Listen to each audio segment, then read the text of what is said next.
Hello all.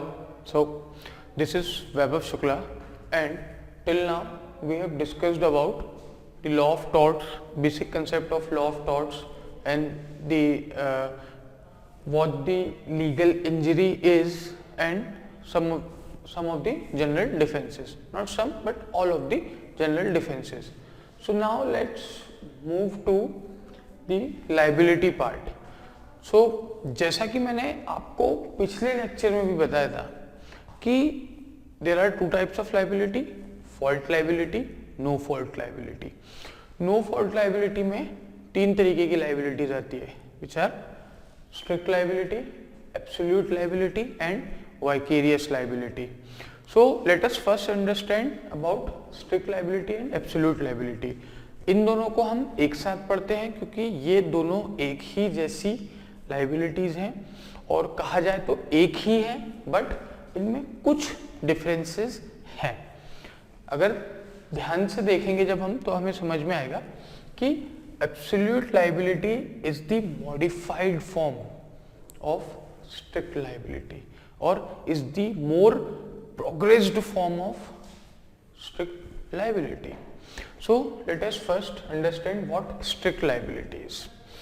तो strict liability का जो रूल होता है वो कहाँ से आया? वो आया the case of Rylands versus Fletcher. ये उसका लैंडमार्क केस है। तो हम पहले इसे समझते हैं, उसके बाद उसके बेसिक जो एसेंशियल्स होते हैं उन्हें समझेंगे। तो होता क्या है कि इसमें जो डिफेंडेंट होता है फ्लेचर, वो एक रिजर्वायर बनवाता है अपने घर पे, एक वाटर का रिजर्वायर बनवाता है। काम एक इंडिपेंडेंट कॉन्ट्रैक्टर को देता है। इंडिपेंडेंट कॉन्ट्रैक्टर कौन होता है? जिसे हम काम दे देते हैं, फिर बताते नहीं है कैसे करना है, क्या करना है, वो अपने हिसाब से करता है। तो रिजर्वायर बनवाता है, इंडिपेंडेंट कॉन्ट्रैक्टर को काम देता है, जिससे ये देखने में गलती हो जाती है कि वहां पे कुछ माइन शाफ्ट्स हैं और वो उन्हें फिल करना भूल जाता है। जब रिजर्वायर में पानी भरा जाता है, जब रिजर्वायर में वाटर फिल किया जाता है, तो ये माइन शाफ्ट्स ब्रोक कर देते हैं और पूरा पानी निकल के रायलैंड के घर पहुंच जाता है और उनके यहाँ डैमेजेस कर देता है। अब जब रायलैंड ने फ्लेचर पे क्लेम किया कंपनसेशन के लिए, तो फ्लेचर ने क्या कहा कि इसमें उसकी कोई गलती नहीं है और अगर कोई डैमेज हुआ है और उसके लिए अगर कोई कंपनसेशन बनता है या कोई भी किसी भी तरीके का टॉर्ट कमिट हुआ है, तो it attributes to the independent contractor.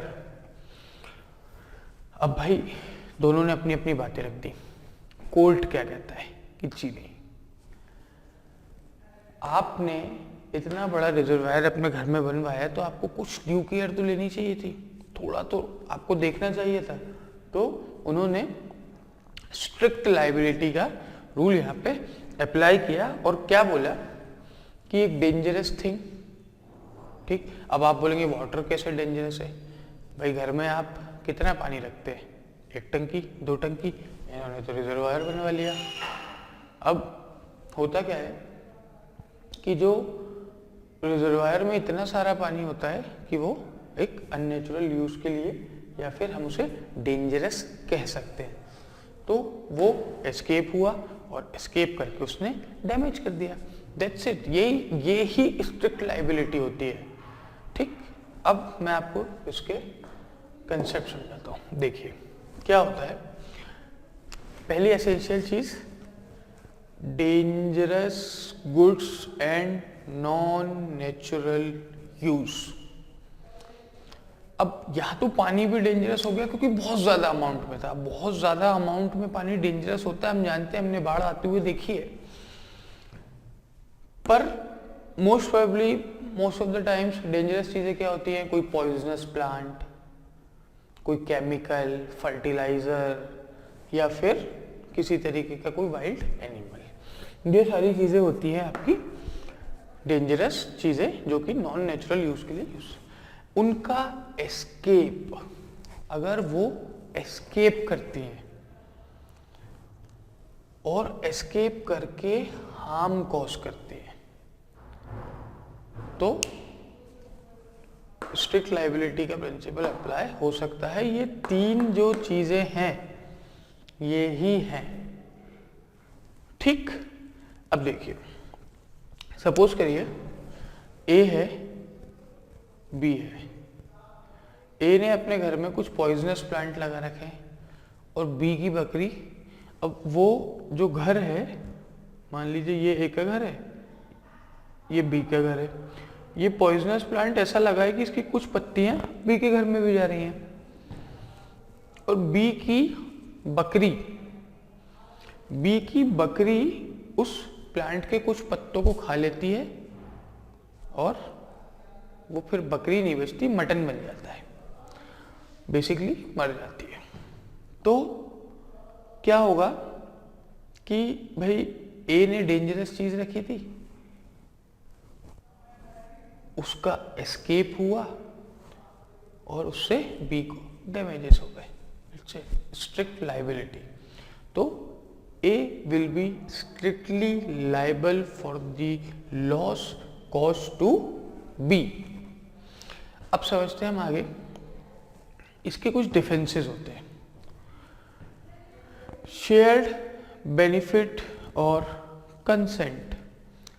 अगर प्लेंटिफ की खुद की कंसेंट है उस चीज के लिए, प्लेंटिफ उस जो डेंजरस चीज है उससे बेनिफिट शेयर करता है, तो फिर किस बात की लाइबिलिटी? जैसे कि मान लीजिए जब रायलैंड ने रिजर्वायर बनाया, तो ये जो जब फ्लेचर ने रिजर्वायर बनाया, ठीक है, फ्लेचर ने क्या बनाया, रिजर्वायर बनाया, उसमें पूरे में पानी भरा। अब ये जो पानी इसने भरा है, ये हमारे रायलैंड भाई साहब रोज अपनी गार्डनिंग के लिए यूज करते हैं। जब इनके यहाँ पानी खत्म हो जाता है तो ये तो नहाते भी उसी पानी से हैं। तो ये भी उस चीज का बेनिफिट ले रहे हैं, तो फिर उसके एस्केप से अगर इन्हें कोई डैमेज होगा तो ये कंपनसेशन क्लेम नहीं कर सकते। फिर विश मेजर, एक्ट ऑफ गॉड, रिजर्वायर बनाया था, एक्ट ऑफ गॉड हुआ, टूट गया, फूट गया, क्या कर सकते हैं? किसी का उस पर बस नहीं चलता, किसी का उस पर कंट्रोल नहीं होता। एक्ट ऑफ थर्ड पार्टी, अगर कोई तीसरा पर्सन जो कि प्लेंटिफ और डिफेंडेंट दोनों से अननोन है और वो आकर के ऐसा कुछ कर देता है जिससे वो डेंजरस गुड्स एस्केप करके हार्म कॉज करते हैं, तो जो है इनकी लाइबिलिटी नहीं होगी। Last is plaintiff is the wrong doer. Plaintiff जो है वो खुद ही एक रॉन्ग डूअर है, प्लेंटिफ खुद ही गलत काम कर रहा है। सपोज करिए कि ए ने अपने घर में पॉइजनस प्लांट लगाया, बी की बकरी का मुंह वहां तक नहीं पहुंच रहा है, ए को पता है ये पॉइजनस प्लांट है, फिर भी वो उसकी डगाल को, उसकी कुछ पत्तियों को खींचकर लाकर अपनी बकरी को खिला रहा है और फिर बकरी मर रही है। कैसे बी ए के खिलाफ केस कर सकता है और कैसे ए स्ट्रिक्टली लायबल हो सकता है जब प्लेंटिफ खुद ही रॉन्ग डूअर है? वो उसको खुद को ही अपनी बकरी की जान की फिक्र ही नहीं थी। तो ये होता है। तो ये बेसिकली पूरा कंसेप्ट होता है स्ट्रिक्ट लायबिलिटी का। अब हम बात करते हैं एब्सोल्यूट लायबिलिटी की। तो एब्सोल्यूट लायबिलिटी सेम चीज, dangerous goods and non natural use, उनका एस्केप और कॉजेज हार्म। तो एब्सोल्यूट लायबिलिटी में ऐसा क्या है जो स्ट्रिक्ट लायबिलिटी में नहीं है? डिफेंसेस। ये देखिए, एब्सोल्यूट लायबिलिटी में कोई भी डिफेंस नहीं होता। MC Mehta versus union of India 1985, high court, supreme court सब में ये केस गया। तो उन्होंने क्या कहा? सुप्रीम कोर्ट ने कहा कि भाई ये एक्चुअली एक कंपनी थी, Shriram food and fertilizers. Shriram food and fertilizers, इनके यहां से 2 बार कौन सी गैस लीक हुई? ओलियम। 2 बार इनके यहाँ से ओलियम गैस लीक हुई, उससे जो नेबरहुड वाले थे उन्हें परेशानी हुई, दिक्कत हुई। इनकी बात आई कि हम स्ट्रिक्टली लायबल। तो गवर्नमेंट ने कहा कि जैसे जैसे गवर्नमेंट ने नहीं, कोर्ट ने कहा कि जैसे जैसे ये साइंस का डेवलपमेंट हो रहा है, जैसे जैसे साइंस और ज़्यादा प्रगति कर रहा है, नई नई तरीके की इंडस्ट्रीज आ रही हैं, इंडस्ट्रियलाइजेशन का ज़माना है, वैसे में ऐसे बहुत से लोग हैं जो डेंजरस गुड्स और अननेचुरल पर्पस वाले गुड्स कैरी करते हैं, उन्हें रखते हैं, और उनकी बहुत बड़ी ड्यूटी बनती है कि वो एस्केप ना हो, उससे नेबरहुड और लोकेलिटी को कोई डैमेजेस ना हो, और अगर होते हैं तो फिर वो एब्सोल्युटली लायबल होंगे और उन्हें किसी भी तरीके का कोई भी डिफेंस अवेलेबल नहीं होगा। क्या होंगे? Absolutely liable. तो दोनों के कंसेप्ट सेम है, दोनों में कुछ डेंजरस गुड्स होंगे, नॉन नेचुरल यूज के लिए होंगे, उनका एस्केप होगा, उनसे हार्म कॉज होगा, पर स्ट्रिक्ट लाइबिलिटी में डिफेंसेस अवेलेबल होते थे, एब्सोल्यूट लाइबिलिटी में जो डिफेंडेंट है वो एब्सोल्यूटली लायबल होगा, उन्हें किसी भी तरीके का कोई भी डिफेंस नहीं मिलेगा। तो ये हुआ स्ट्रिक्ट लाइबिलिटी, एब्सोल्यूट लाइबिलिटी। अब हम बात करेंगे इसके बाद वाइकेरियस लाइबिलिटी की, और फिर हमारी नो फॉल्ट लाइबिलिटी का चैप्टर हो जाएगा खत्म। ठीक है। और अच्छा, जाते जाते इसमें पहले हम वाइकेरियस लाइबिलिटी पे जाए, उससे पहले मैं आपको बता दूं कि एब्सोल्यूट लाइबिलिटी एक बहुत ही फेमस केस है, भोपाल गैस ट्रेजेडी का, सबने सुना होगा। गैस निकली, कितने लोग मरे थे, कितने लोग मरे थे। अब बताइए, क्या उन्हें एब्सोल्युटली लायबल नहीं बनाना चाहिए? तब भी उन्हें स्ट्रिक्ट लायबिलिटी दे देनी चाहिए कि वो कुछ 3-4 डिफेंसेस में से एक डिफेंस यूज कर ले और इतने लोगों की जान चली गई, उन्हें जस्टिस ही ना मिले। इसलिए कोर्ट ने एब्सोल्यूट लायबिलिटी का कंसेप्ट इवॉल्व किया है, क्योंकि ये कुछ एक ऐसी चीजें होती हैं, ऐसी चीजें कैरी की जाती हैं जो अगर थोड़ी सी भी लीक कर जाएं तो लोगों की जान ले सकती हैं। तो उसके चलते हुए ये एब्सोल्यूट लायबिलिटी का कंसेप्ट आया। तो अब हम वाइकेरियस लायबिलिटी की बात करते हैं। सो let us now discuss about the vicarious liability. जब हम नो फॉल्ट लायबिलिटी की बात करते हैं तो वाइकेरियस लायबिलिटी जो है ये उसमें लास्ट आता है। इसके पहले हम स्ट्रिक्ट लायबिलिटी और एब्सोल्यूट लायबिलिटी की बात कर चुके हैं। तो वाइकेरियस लायबिलिटी क्या होती है पहले हम ये समझते हैं, फिर उसके अंदर की बात करके उसके एसेंशियल्स को समझते हैं। तो देखिए, a person is held liable for a tort committed by another person। एक आदमी किसी दूसरे आदमी के द्वारा किए गए टॉर्ट के लिए लायबल होता है। Person is committed for the tort, person is liable for the tort committed by another person. अब कैसे होता है इसको समझते हैं, ठीक है। तो इसमें सबसे पहले तो दो लोगों के बीच में कोई रिलेशनशिप होना ज़रूरी है। तो रिलेशनशिप कैसी? मान लीजिए ए और बी के बीच में रिलेशनशिप है। ए ने टॉर्ट कमिट किया किसके अगेंस्ट? सी के अगेंस्ट। तो ए की जगह बी लायबल होगा to compensate C. A and B share a relationship. A commits a tort against C and C will get compensation from B. अब ये रिलेशनशिप कौन सी होती है पहले अपन ये समझ लेते हैं। तो होती है प्रिंसिपल और उनका एजेंट, मास्टर और उनका सर्वेंट, और पार्टनर्स इन अ फर्म। 3 तरीके की रिलेशनशिप होती है, master servant, principal agent and partners of a firm. तो अब सपोज करिए, इस एग्जाम्पल में बताता हूं कि ए जो है वो बी का क्या है? सर्वेंट है। ए बी का सर्वेंट है और बी ने इसे बोला है कि तुम मेरे वाइफ को एयरपोर्ट छोड़ के आओ। जब ये एयरपोर्ट जा रहे थे, रास्ते में इन्होंने सी को टक्कर मार दी और सी का पैर टूट गया। तो ये जो टॉर्ट इसने सी के अगेंस्ट कमिट किया उसके लिए बी लायबल होगा।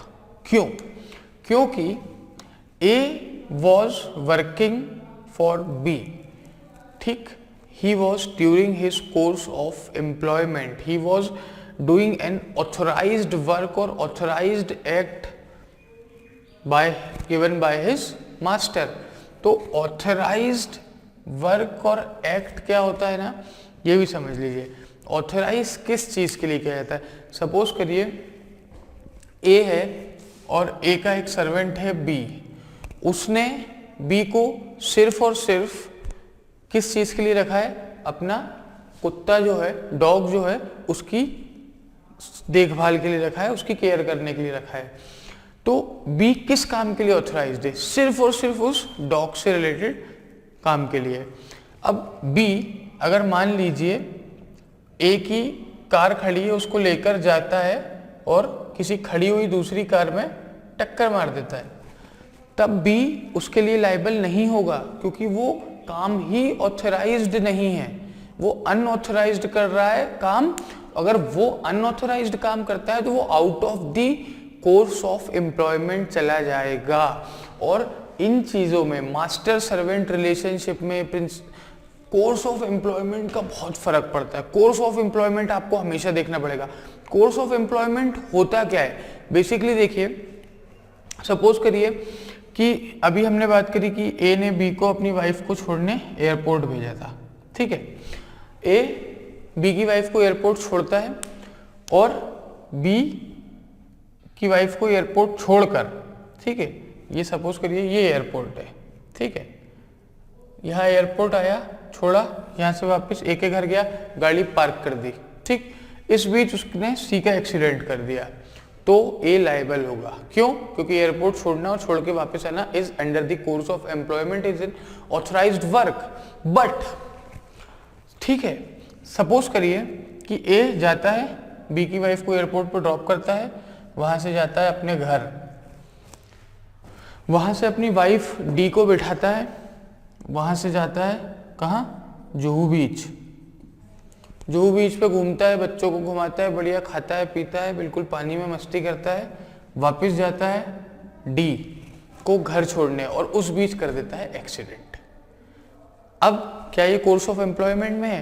क्या ये ऑथराइज्ड वर्क कर रहा है? जी नहीं, इन्हें ये ऑथराइज्ड ही नहीं था। इन्हें तो एयरपोर्ट छोड़ के वापस घर जाना था। इन्हें किसी ने ये नहीं बोला था कि आप अपने मास्टर की मर्सिडीज बेंज लेके जाइए और अपनी वाइफ को बिठाइए, जुहू बीच पे जाइए, मस्ती मौज करके वापस आके गाड़ी खड़ी कर दीजिए। नहीं, इन्हें जाना था एयरपोर्ट, एयरपोर्ट से आना था वापस। तो ये कोर्स ऑफ एम्प्लॉयमेंट में नहीं आएगा। फिर हम बात करते हैं प्रिंसिपल और एजेंट की। तो प्रिंसिपल और एजेंट में वही बात आती है। देखिए, मास्टर सर्वेंट में हम बात करते हैं कोर्स ऑफ एम्प्लॉयमेंट की, ठीक है, कि कोर्स ऑफ एम्प्लॉयमेंट में अगर वो था तो लायबल होगा, नहीं था तो नहीं लायबल होगा। वहीं प्रिंसिपल एजेंट ऑथराइज्ड वर्क पे डिपेंड करता है। सपोज करिए कि आपका कोई एजेंट है और आपने उन्हें ऑथराइज करके रखा है किसी काम के लिए, तो उस काम को करते टाइम अगर वो कोई टॉर्ट कमिट करते हैं तो भाई आप उसके लिए लायबल होंगे। पर उस काम के अलावा वो कोई और काम करते हुए टॉर्ट कमिट करता है तो आप उसके लिए लायबल नहीं होंगे। जैसे कि मान लीजिए आपका एजेंट है ए, आपका एजेंट है ए, ठीक है, और आपने उसे हायर कर रखा है सिर्फ और सिर्फ आपके ऑफिस के कॉन्ट्रैक्ट्स बनाने के लिए, ठीक है। तो वो बनाता है आपके ऑफिस के कॉन्ट्रैक्ट्स। अब क्या होता है कि ए अगर जानबूझकर कोई कॉन्ट्रैक्ट गलती से या जानबूझकर कोई भी कॉन्ट्रैक्ट गलत बना देता है तो आप उसके लिए लायबल होंगे। क्यों? क्योंकि आपका जो क्लाइंट है उसने उसके कारण डैमेजेस फेस किए, डैमेजेस हुए उसे, आप लायबल होंगे। वहीं अगर मानिए आपका कोई रेगुलर क्लाइंट है, उसे पता है कि आप ए से कॉन्ट्रैक्ट बनवाते हैं, वो आपके पास नहीं आता है, आपसे कोई बात नहीं करता है और डायरेक्ट चला जाता है कॉन्ट्रैक्ट बनवाने, और ए से बोलता है भाई ये कॉन्ट्रैक्ट मुझे बना करके दे दो, जबकि ए को आपने रखा है, वो आपके कहने पे कॉन्ट्रैक्ट बनाता है। पर अब क्या होता है कि वो क्लाइंट जाता है और एक कॉन्ट्रैक्ट बना देता है, गलत बना देता है, फिर क्लाइंट बोलता है आपसे, तो वो आपका एजेंट जब उसने ए के लिए वो कॉन्ट्रैक्ट बनाया तब वो आपका एजेंट नहीं था। क्यों? क्योंकि वो आपके द्वारा कोई ऑथराइज्ड काम नहीं कर रहा था, वो अपना खुद का ही कोई काम कर रहा था। अब हम समझते हैं partners in a firm. Partners in a firm होता क्या है? पार्टनर्स सब जानते हैं हम, दो पार्टनर होते हैं एक फर्म में, दोनों पार्टनर मिलकर साथ में बिजनेस करते हैं। अगर उनमें से कोई एक भी पार्टनर गलत काम करता है तो फिर वो सारे के सारे सेम प्लेस पर लाइबल होंगे। कैसे? देखिए, A and B are partners. A और बी में से ए सी को ब्राइब करता है और बोलता है कि आप वो कॉन्ट्रैक्ट हमें, अपना जो कॉन्ट्रैक्ट है उसे ब्रीच करिए और अपनी कंपनी की अंदर की इंफॉर्मेशन हमें दीजिए, जिससे हम बिजनेस में और ज़्यादा एक्सेल कर सकें। तो सी जो है वो डी की कंपनी में काम कर रहा होता है, ए ब्राइब करता है। जब डी को ये पता चलता है तो वो ए के खिलाफ केस फाइल करता है। तो ए और बी दोनों एक तरह के से ही लाइबल होंगे, क्योंकि दोनों पार्टनर्स हैं, दोनों की लाइबिलिटी सेम होगी। तो इसमें क्या होता है ना, जैसे ये मास्टर है, ये सर्वेंट है, तो इसमें जॉइंट एंड सेवरल लाइबिलिटी होती है। आप चाहे तो दोनों को कर सकते हैं, चाहे तो एक को कर सकते हैं। चाहे तो आप मास्टर से कंपनसेशन ले लिए, या सर्वेंट से, या मास्टर सर्वेंट दोनों से। तो the liability is joint and several. तो ये होती है बेसिकली आपकी वाइकेरियस लाइबिलिटी। ठीक है, अब इसमें बात आती है इंडिपेंडेंट कॉन्ट्रैक्टर की। इंडिपेंडेंट कॉन्ट्रैक्टर क्या होता है? इंडिपेंडेंट कॉन्ट्रैक्टर बेसिकली होता है, देखिए, ए उनका ड्राइवर बी, वो बोलता है कि चलिए मुझे कार से एयरपोर्ट छोड़ दीजिए। बी क्या है? सर्वेंट है, कोई भी एक्ट करेगा उसके लिए ए लायबल होगा। लेकिन ए एक टैक्सी को हायर करता है और कहता है चलिए भाई एयरपोर्ट छोड़ दीजिए। तो टैक्सी वाला कौन है? इंडिपेंडेंट कॉन्ट्रैक्टर है, और वो इंडिपेंडेंट कॉन्ट्रैक्टर के किसी भी एक्ट के लिए ए लायबल नहीं होगा। अच्छा, इसमें कुछ एक्सेप्शन आते हैं, जैसे मान लीजिए, सपोज करिए कि ए बोलता है कि जल्दी चलाओ, रैश ड्राइव करो, नेग्लिजेंट ड्राइव करो, मुझे तो बिल्कुल पहुंचना ही है एयरपोर्ट 10 मिनट में। तब अगर एक्सीडेंट होता है तो ए लायबल होगा। अगर ए अपने इंडिपेंडेंट कॉन्ट्रैक्टर से कुछ ऐसा काम करवाता है जो कि एक टॉर्ट है, तब ए लायबल होगा। वरना अगर इंडिपेंडेंट कॉन्ट्रैक्टर खुद से कोई काम करता है तो वो लायबल नहीं होगा। जैसे कि समझिए, अब इंडिपेंडेंट कॉन्ट्रैक्टर हमने स्ट्रिक्ट लायबिलिटी के केस में पढ़ा था। स्ट्रिक्ट लायबिलिटी में राइलैंड वर्सेस फ्लेचर में फ्लेचर कहता है कि भाई ये तो इंडिपेंडेंट कॉन्ट्रैक्टर ने बनाया है, तो टॉर्ट अगर कमिट हुआ है तो उसने किया है। तो कोर्ट क्या कहता है? जी नहीं, आपने किया है, क्योंकि इंडिपेंडेंट कॉन्ट्रैक्टर लायबल वहाँ पे नहीं होता। तो ये कुछ एक्सेप्शंस होते हैं।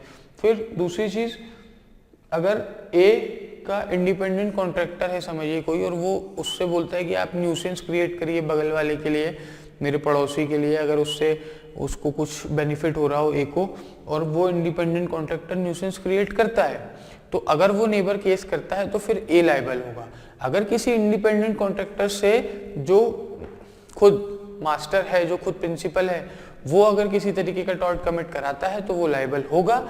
अदरवाइज इंडिपेंडेंट कॉन्ट्रैक्टर के जो इंडिपेंडेंट एक्ट होंगे, जैसे कि अभी हमने बात करी कि एक टैक्सी हम लेते हैं और बोलते हैं कि चलिए हमें एयरपोर्ट छोड़ दीजिए, हम उससे कुछ नहीं बोलते, बस गाड़ी में बैठ जाते हैं और वो खुद ही नेग्लिजेंट ड्राइव करता है, रैश ड्राइव करता है और एक्सीडेंट हो जाता है, तो वो खुद लायबल होगा, ना कि उस गाड़ी में बैठा हुआ वो आदमी जिसने उस इंडिपेंडेंट कॉन्ट्रैक्टर को हायर किया है। So that's it, this is vicarious liability. अब बहुत से देखिए, ये जो कंसेप्ट हैं इनका क्या होता है ना कि इनको समझने के लिए हमें ज़्यादा से ज़्यादा क्वेश्चंस प्रैक्टिस करने पड़ेंगे।